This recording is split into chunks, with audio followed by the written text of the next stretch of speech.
अस्सलाम वालेकुम मेरे समझदार पाकिस्तानी। मेरा नाम रेहान तारिक है और आप मेरा यूट्यूब चैनल और फेसबुक पेज देख रहे हैं। करोड़ हा दरूद आकाए दो जहां नबी मेहरबान मोहम्मद मुस्तफ़ा सल्लल्लाहु अलैहि वसल्लम पर। इस दुआ और इस उम्मीद के साथ इस व्लॉग का आगाज करते हैं कि अल्लाह रब्बुल इज्जत इस मुल्क के फैसला साजों के दिलों में समझदार पाकिस्तानियों के लिए नरमी पैदा कर दे। नून लीग के अंदर बगावत किसी हद तक अपना काम दिखाना शुरू हो गई है। मरियम के हाथों मरियम की शामत आ गई है और अल्टीमेटली अवामी दबाव में आकर पाकिस्तान मुस्लिम लीग नून को अहम फैसले करने पड़ रहे हैं। विफाकी काबीना जिसने गुज़श्ता रोज हल्फ उठाया उसमें एक ऐसा शख्स भी मौजूद था कि जो पाकिस्तानी शहरी नहीं था। अब वो शख्स जो पाकिस्तानी शहरी हो ही ना, वो कैसे पाकिस्तान की विफाकी हुकूमत में विफाकी काबीना में हल्फ उठा सकता है, उसका अहम हिस्सा बन सकता है और पाकिस्तान के अहम फैसले कर सकता है। तारीख खुद को कैसे दोहरा रही है, ये मामला भी आज के इस व्लॉग में टेकअप करेंगे। और 4 हलकों का मामला जो आने वाले दिनों में तूफान मचाने वाला है, एक नया सियासी भूचाल खड़ा कर देगा। ये क्या मामला है, ये भी आज के इसी व्लॉग में टेकअप करेंगे। लेकिन उससे पहले मैं इंतहाई अदब से आपसे रिक्वेस्ट करता हूं कि अगर आपने हमारा चैनल सब्सक्राइब नहीं किया है तो चैनल को सब्सक्राइब कर ले। अगर वीडियो पसंद आए तो लाइक और शेयर करना इसलिए मत भूलिएगा कि इससे हमारा मैसेज तक पहुंचता है। और अगर बेल आइकन प्रेस करेंगे तो ऐसी बहुत सारी वीडियोस आपकी निगाह से गुजरती रहेंगी। मेरे समझदार पाकिस्तानियों, जिस वक्त विफाकी काबीना अभी जोड़ तोड़ जारी था, हमने बहुत सारे नाम आपके सामने रख दिए थे और खासकर वो नाम भी आपके सामने रखा था जो इस वक्त मरकज निगाह बना हुआ है, यानी विफाकी वजीर खजाना, जो इसहाक डार नहीं है बल्कि मोहम्मद औरंगजेब साहब है।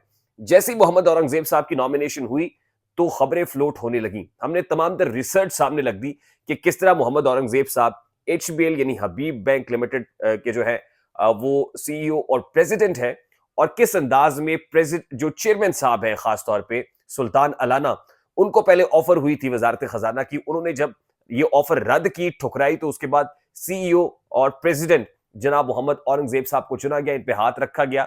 इनका बैकग्राउंड ये है कि चौधरी मोहम्मद फारूक साहब जो साबिक अटॉर्नी जनरल पाकिस्तान रहे हैं, उनके साहबजादे हैं और इनके जो दादा हैं वो भी जज रहे हैं, ये आला अदालती जज रहे हैं।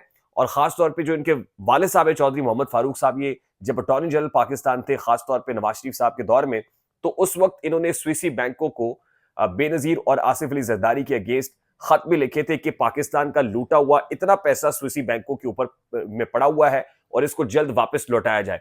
तो इनका ये बैकग्राउंड है, पॉलिटिकल बैकग्राउंड है। उसके अलावा मैं आपको अहम खबर दे दूं कि जिस वक्त इन्होंने रिपोर्टेडली कल फेडरल कैबिनेट के अंदर बतौर मिनिस्टर हल्फ लिया, तो उस वक्त इनके पास पाकिस्तानी शहरियत नहीं थी। अब ये खबरें फ्लोट कराई गई कि अपनी डच शहरियत को तर्क कर रहे हैं। 3 करोड़ रुपए पाकिस्तानी इनकी माहवार तनख्वाह है। ये अपनी माहाना तनख्वाह को छोड़कर डच शहरियत को ठोकर मार के पाकिस्तान को सर्व करने के लिए आ रहे हैं। तो ये खबरें तो फ्लोट हुई, लेकिन हमारे जराये बताते हैं कि जिस वक्त ये फेडरल कैबिनेट में बतौर वजीर खजाना हल्फ ले रहे थे तो इनके पास पाकिस्तानी शहरियत नहीं थी। और अब ये कहा जा रहा है कि वजारत दाखिला को तमाम तर कवायफ मुकम्मल करने के लिए एक दरखास्त लिख दी गई है जिसमें पाकिस्तानी नेशनलिटी को बहाल करने की दरखास्त की गई है।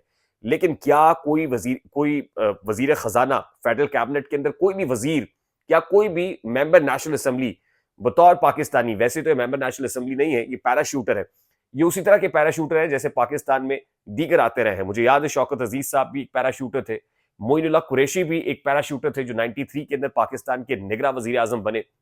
और उस वक्त कैसे उनको आमरीत के जोर पर यानी बजोर बाजू लाया गया और कैसे उन्हें अमेरिका से लाके पाकिस्तान का वजीर आजम बना दिया गया। और फिर तारीख तो यह भी शायद है कि किस तरह जहाज के अंदर उनकी शहरियत के हवाले से दस्तखत कराए गए थे और फिर उनको एक अमरीकी शहरी को लाके पाकिस्तान के अंदर वजीर आजम लगा दिया गया था। तो हमारी तारीख तो इस हवाले से दागदार है।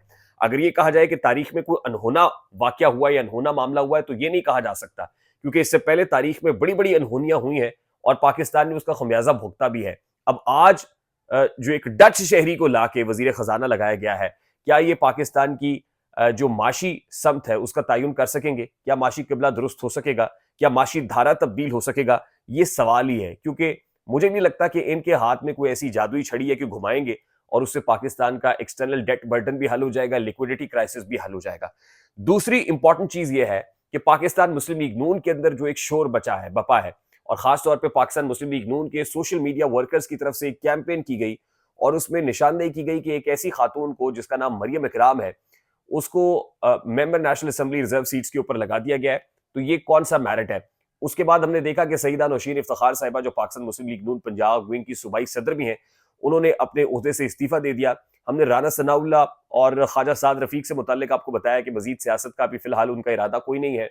नवाज शरीफ से मुताल्लिक आपको बताया कि नवाज शरीफ साहब को जिस तरह कॉर्नर किया हुआ है, अब वो किसी भी वक्त फ्लाइट पकड़ के, क्योंकि 11 मार्च की डेडलाइन थी, अब आपको किसी भी वक्त रमजान के महीने में ही वो फ्लाइट पकड़ के लंदन जाते हुए दिखाई देंगे।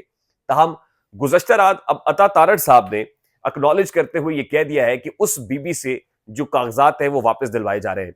यानी मैंने आपको गुज़श्ता रात बता दिया था ना कि इनसाइड स्टोरी क्या है, कि मियां नवाज शरीफ साहब को इल्म धोखे में रखा गया, लाइल्मी थी, लिस्ट बनाई गई, मियां नवाज शरीफ ने पूछा ये खातून कौन है, और प्रायोरिटी के अंदर सबसे नीचे एमपीएस की लिस्ट में रखा गया था, लेकिन इनको नेशनल असेंबली के अंदर एलिवेट करके ले जाया गया और फिर एमएनए लगवा भी दिया गया। और जिस खौफनाक अंदाज में हुआ उसमें नवाज कैंप लाइल्म था। नवाज कैंप अगर उसके इल्म में होता तो ये एमपीए होती, लेकिन शहबाज कैंप के अंदर कुछ लोग ऐसे मौजूद थे और उनके नाम में भी शहबाज आता है, खासतौर पे जिनकी ये बारीक वारदात है, उन्होंने ये वारदात डाली और मोहतरमा को ले गए नेशनल असेंबली के अंदर। अब प्रेशर ये डाला जा रहा है कि ये बीबी खुद अपने कागजात वापस ले ले, यानी पाकिस्तान मुस्लिम लीग नून अगर इनको कैंसिल करती तो शायद सुबकी होती। अब खातून के ऊपर प्रेशर और किसी भी वक्त में वो अपने कागजात वापस ले लेंगी, पुल कर लेंगी। इसका मतलब ये कि पाकिस्तान मुस्लिम लीग नून पर प्रेशर डाला गया और नून लीग ने प्रेशर लिया भी है और आने वाले दिनों में ये प्रेशर मजीद बढ़ता हुआ दिखाई भी दे रहा है। उसके अलावा अहम खबर यह है कि जो 4 हल्के खोलने का तूफान है, उसमें से 2 हल्के जल्द खुलने वाले हैं और वो 2 हल्के खुलेंगे तो पूरे के पूरे इलेक्शन को कंट्रोवर्शियल कर देंगे, मुतनाज़े कर देंगे। वैसे तो 2 हल्के खोलने का मकसद एक तो मियां नवाज शरीफ साहब की जो पर्ची है वो काटना है, बिल्कुल लाइन काटना है, और दूसरा ओन चौधरी के हवाले से भी डिसाइसिव फैसला हमारे जराये बता रहे हैं कि ले लिया गया है। अगर ये 2 हल्के प्रॉब हो जाती है, इसके ऊपर डिस्क्रिपेंसीज पकड़ी जाती हैं, तमाम तर मामला खुलकर और छनकर सामने आ जाता है, तो एक बहुत बड़ा कोहराम और एक बहुत बड़ा तूफान मचने वाला है। क्विकली आपको ये बता दें कि उमर अयूब साहब ने कल एक प्रेस कॉन्फ्रेंस की थी और उस प्रेस कॉन्फ्रेंस की जो बीड़ा है, दुख है, कर्ब है, तकलीफ है, वो दूर दूर तक महसूस की जा रही है। खासकर जिसमें उसने ब्यूरोक्रेसी की बात की है, जिसमें उन्होंने आईजी पंजाब को ललकारा है, जिसमें उन्होंने आईजी इस्लामाबाद को ललकारा है। अब दूर दूर तक उसका दर्द महसूस किया जा रहा है, बहुत सारी चीखें हैं। खासतौर पर मरियम नवाज शरीफ साहिबा का गुस्सा जो है वो इस वक्त आसमान से बातें कर रहा है और उन्होंने कैटेगोरिकली ये कह दिया है कि पंजाब के अंदर मजीद इस तरह की दास्तानी रकम होगी और आने वाले दिनों में जब पंजा आजमाई होगी, जोर आजमाई होगी, तो ये क्रैकडाउन जो जारी है ये मजीद शिद्दत के साथ, मजीद इंटेंसिटी के साथ, मजीद इंटेंसिफाई किया जाएगा। और आने वाले दिनों में ये क्रैकडाउन पाकिस्तान तहरीक इंसाफ के सपोर्टर्स, पाकिस्तान तहरीक इंसाफ के वर्कर्स पर बढ़ता हुआ दिखाई दे रहा है। और आप देखिए कि हालिया असनामे जब भी इन्होंने कोई प्रोटेस्ट किया तो सबसे पहले मरियम नवाज शरीफ साहिबा के हल्के में उनके अगेंस्ट कंटेस्ट करने वाले मियां शहजाद फारूक जो है और हाफिज ईशान सबसे पहले गिरफ्तार होते हैं। तो आप अंदाजा कर लीजिएगा कि पंजाब के अंदर इस वक्त क्या ट्रेंड है और पंजाब में आने वाले दिनों के अंदर क्या ट्रेंड एक्स्ट्रापुलेट होता हुआ नजर आ रहा है, जो बड़ा ही अलार्मिंग होगा। आई होप कि जो बात की है वो आप तक पहुंची होगी। अगर पहुंच जाए तो लाइक और शेयर करना मत भूलिएगा। चैनल पे नए तो चैनल को सब्सक्राइब कर दीजिएगा, बेल आइकन जरूर दबाइएगा। मुझे रेहान तारिक को इजाजत दीजिए, अपना बहुत सारा ख्याल रखिएगा। अस्सलाम वालेकुम।